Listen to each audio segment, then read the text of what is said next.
কোস্টগার্ডের অভিযানে সুন্দরবন থেকে 110 কেজি হরিণের মাংস সহ একজন হরিণ শিকারীকে আটক করা হয়েছে।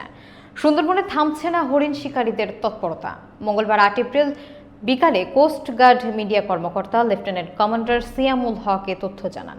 এসকে সিরাজের প্রতিবেদনে থাকছে বিস্তারিত।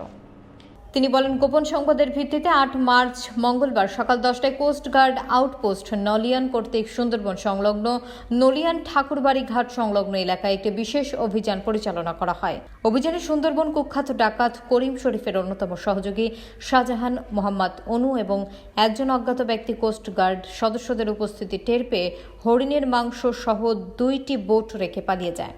পরবর্তীতে বোট দুটি তল্লাশি করে 110 কেজি হরিণের মাংস উদ্ধার করা হয় এবং ঘটনাস্থল থেকে একজন হরিণ শিকারীকে আটক করা হয়।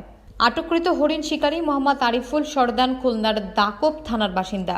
জব্দকৃত হরিণের মাংস এবং আটককৃত ব্যক্তির বিরুদ্ধে পরবর্তী আইনানুগ ব্যবস্থা গ্রহণের জন্য নলিয়ান ফরেস্ট অফিসের নিকট হস্তান্তর করা হয়।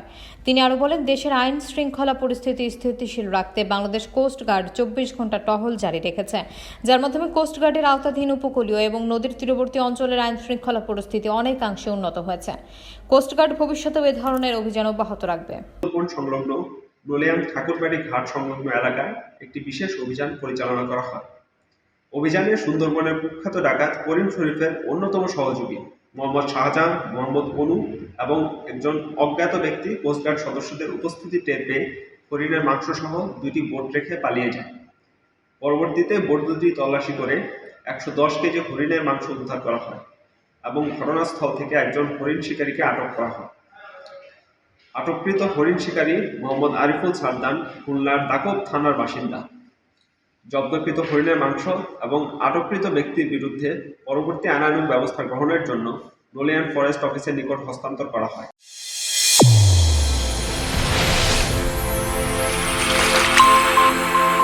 চ্যানেল A1 হৃদয়ের স্পন্দন।